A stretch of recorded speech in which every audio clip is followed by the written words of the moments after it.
Magsasagawa ng joint military exercise ang Pilipinas at Amerika sa Pebrero. At kabilang sa mga gagamitin dyan ang Typhoon missile launcher na inilipat sa sikretong lokasyon sa Luzon.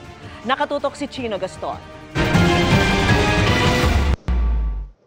Isinisikreto lang ang lokasyon sa Pilipinas pero kinumpirma ng Philippine Army na gagamitin ang medium-range Typhoon missile launcher ng Amerika sa Salaknib Joint Philippine-US Military Exercise sa Pebrero. Katunayan, isa pang platoon ng Philippine Army ang tuturuan sa paggamit ng payload delivery system ng missile launcher.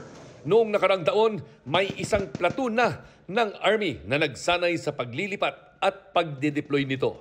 Hindi na rin dinitalye kung saan gagawin ang Salaknib Joint Military Exercise. Ang pananatili ng Typhoon missile launcher ng Amerika sa Luzon, ilang beses nang pinuna ng China. Kung ilalagay sa mainam na lokasyon, kayang abutin ng missile nito ang anumang parte ng EEZ ng Pilipinas, pati na ang parte ng Southern China at Southern Russia malapit sa dagat.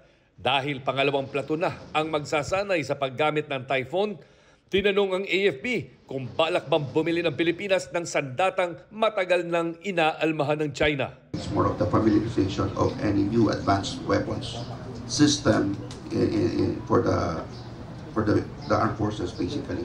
And of course our interoperability with this kind of weapons. As mentioned previously by the Commanding General Philippine Army, we are proposing for the same capabilities. So, kaya hanggat nandito yung MRC, we maximize yung kanilang utilization to train our personnel sa mga ganitong new technology.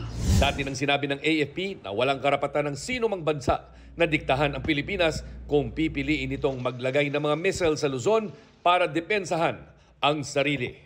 Para sa GMA Integrated News, Chino Gaston, nakatutok, 24 oras.